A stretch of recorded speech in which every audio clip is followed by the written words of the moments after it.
Người nổi tiếng TV24 là kênh cung cấp thông tin về các nghệ sĩ, ca sĩ, diễn viên nổi tiếng của Việt Nam và thế giới. Hãy đăng ký kênh của chúng tôi để cập nhật tin tức nhanh nhất trong 24 giờ. Triệu Lệ Dĩnh xác nhận tái hợp tình trẻ, Phùng Thiệu Phong không còn là người tình duy nhất. Cuối cùng thì Phùng Thiệu Phong không còn là người tình được Triệu Lệ Dĩnh yêu nhất. Nhiều tài khoản lớn như trang Variety, kênh điện ảnh Trung Quốc, mới đây đã bất ngờ đưa tin Tương Viên Lộng sẽ có sự tham gia của các diễn viên Trương Tử Di, Lôi Giai Âm, Dịch Dương Thiên Tỷ, Trương Tử Phong, Phạm Vĩ, Vương Truyền Quân, Dương Mịch, Triệu Lệ Dĩnh. Trái với các phiên bản từng lan truyền trước đây, thứ tự xuất hiện được giới thiệu công khai tại triển lãm phim ảnh quốc tế Hong Kong 2024 thì phiên 3 sẽ là nhân vật do Dịch Dương Thiên Tỷ đảm nhận. Như vậy, theo nguồn tin này, Tương Viên Lộng sẽ là bộ phim đánh dấu lần đầu tiên hợp tác giữa hai nàng hoa 85 đình đám, Dương Mịch và Triệu Lệ Dĩnh, cũng như sẽ là lần tái hợp thứ hai giữa Triệu Lệ Dĩnh và Dịch Dương Thiên Tỷ sau bộ phim Thanh Vân Chí. Thông tin này đã thu hút khá nhiều sự chú ý ngay khi Variety đăng tải đội hình diễn viên. Triệu Lệ Dĩnh xác nhận tái hợp tình trẻ, Phùng Thiệu Phong không còn là người tình duy nhất. Triệu Lệ Dĩnh đang trên đà chuyển hóa từ diễn viên lưu lượng sang hàng diễn viên thực lực. Có thể thấy cô đang làm rất tốt khi thường xuyên thử sức với những vai diễn khó, những nhân vật có chiều sâu hơn. Trái ngược với Triệu Lệ Dĩnh, Dịch Dương Thiên Tỷ lại có bước cải lùi trên con đường sự nghiệp. Từ một ca sĩ nhí thuộc nhóm nhạc TFBOYS lừng danh, anh chàng lấn sân diễn xuất và được khen ngợi là có thiên phú, thuộc hàng thực lực nếu so với dàn nam diễn viên cùng thế hệ. Tuy nhiên, Dịch Dương Thiên Tỷ cũng là một trong số ít những nam diễn viên được Triệu Lệ Dĩnh lựa chọn hợp tác lần thứ hai. Bên cạnh nam thần tượng trẻ tuổi, Triệu Lệ Dĩnh đã từng có nhiều lần tái hợp với các bạn diễn và gặt hái không ít những thành công. Điển hình nhất là màn tái hợp giữa mỹ nhân họ Triệu và Phùng Thiệu Phong trong Minh Lan truyện. Đây cũng là tác phẩm xe duyên cho cặp đôi nổi tiếng nhất nhì giới giải trí Hoa ngữ. Chính vì sự kiện này, khán giả cũng không khỏi mong chờ vào màn tái hợp với Dịch Dương Thiên Tỷ sau nhiều năm của Triệu Lệ Dĩnh.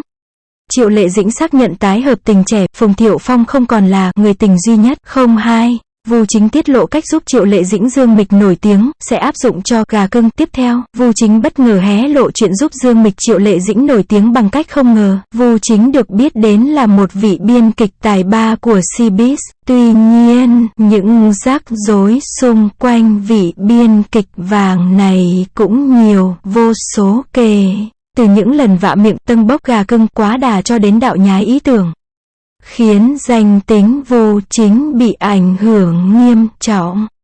Tuy nhiên, không ai có thể phủ nhận được rằng ông chủ của Bạch Lộc cũng rất mát tay trong khoản nâng các ngôi sao nổi tiếng. Vu Chính tiết lộ cách giúp Triệu Lệ Dĩnh Dương Mịch nổi tiếng sẽ áp dụng cho Gà Cưng. Tiếp theo, nhiều người chắc hẳn sẽ không bất ngờ với chuyện Dương Mịch và Triệu Lệ Dĩnh đều từng được Vu Chính nâng đỡ. Mới đây, vị biên kịch vàng này đã đăng tải bài viết với khẳng định rằng diễn vai A Hoàn chính là cách tốt nhất để tôi luyện một nữ diễn viên. Và cho đến nay, cũng chỉ có 3 nữ diễn viên chấp nhận sự sắp xếp này của Vu Chính, một trong đó là Triệu Tình. Hai người còn lại được Vu Chính nhắc đến là Triệu Lệ Dĩnh và Dương Mịch. Theo đó vào năm 2009, Triệu Lệ Dĩnh đã tham gia bộ phim Phận Hồng Nhan và đóng vai A Hoàn cho An Dĩ Hiên. Trong khi đó, Dương Mịch nhận vai A Hoàn cho Lâm Tâm Như ở Mỹ Nhân Tâm Kế vào năm 2010. Sau vai A Hoàn, Triệu Lệ Dĩnh và Dương Mịch cũng lần lượt được đóng chính phim của Triệu Lệ Dĩnh trong Lục Trinh Truyền Kỳ và Cung Tỏa Tâm Ngọc. Đến thời điểm hiện tại, cả Triệu Lệ Dĩnh và Dương Mịch đã đều bước lên đỉnh cao sự nghiệp, là đỉnh lưu lượng top đầu Showbiz. Không quá khi nói thành công của hai ngôi sao này có phần công sức của Vu Chính. Sau Triệu Lệ Dĩnh và Dương Mịch, Vu Chính cũng tự hào khi nâng đỡ thành công Bạch Lộc lên thành tiểu hoa lưu lượng rất được chú ý. Vu Chính tiết lộ cách giúp Triệu Lệ Dĩnh Dương Mịch nổi tiếng, sẽ áp dụng cho Gà Cưng. Tiếp theo, liệu Triệu Tình có thể được Vu Chính nâng đỡ thành công hay không vẫn còn là ẩn số lớn. 03. Cha mẹ của Triệu Lệ Dĩnh chính thức lộ diện, đẹp thế này bảo sao có cô con gái cực phẩm. Ngoại hình cha mẹ của Triệu Lệ Dĩnh gây sốt cộng đồng mạng. Triệu Lệ Dĩnh là một trong những đỉnh lưu lượng hàng đầu showbiz. Các dự án phim của cô nàng luôn nhận được sự quan tâm rất lớn của công chúng. Sắp tới đây, bộ phim Giữ Phượng Hành đánh dấu màn tái hợp của cô nàng và Lâm Canh Tân sẽ chính thức được lên sóng.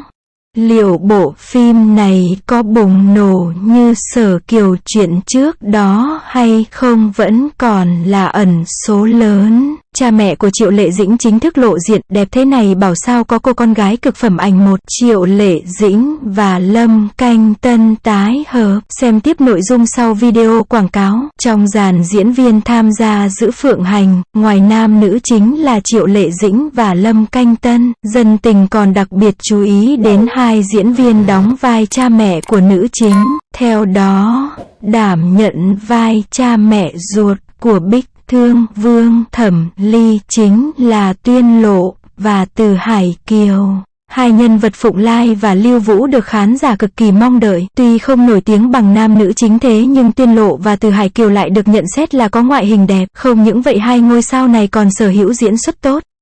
Đáng tiếc, đến nay cả Tuyên Lộ và Từ Hải Kiều đều chưa có cơ hội để bật lên. Trước đó, Từ Hải Kiều từng hợp tác với Triệu Lệ Dĩnh trong Hoa Thiên Cốt. Trong khi đó Tuyên Lộ cũng từng gây chú ý trong Trần Tình Lệnh do Tiêu Chiến và Vương Nhất Bác đóng chính. Giữ Phượng Hành là dự án cổ trang tiên hiệp được mong đợi nhất tháng 3 năm nay. Phim cũng mở đường cho cuộc đua phim ảnh của Giàn Hoa 85 trong năm 2024 này. Liệu Triệu Lệ Dĩnh có tiếp tục dẫn đầu ngôi vương trong dàn tiểu hoa cùng lứa hay không? Cha mẹ của Triệu Lệ Dĩnh chính thức lộ diện, đẹp thế này bảo sao có cô con gái cực phẩm. Ảnh 2. Cha mẹ của Triệu Lệ Dĩnh chính thức lộ diện, đẹp thế này bảo sao có cô con gái cực phẩm. Ảnh 3. Tuyên Lộ và Từ Hải Kiều đảm nhận vai cha mẹ của Thẩm Ly ở Giữ Phượng Hành. Giữ Phượng Hành do Triệu Lệ Dĩnh và Lâm Canh Tân đóng chính sẽ lên sóng vào giờ vàng Đài Hồ Nam, Tencent và Mango TV vào 18/3.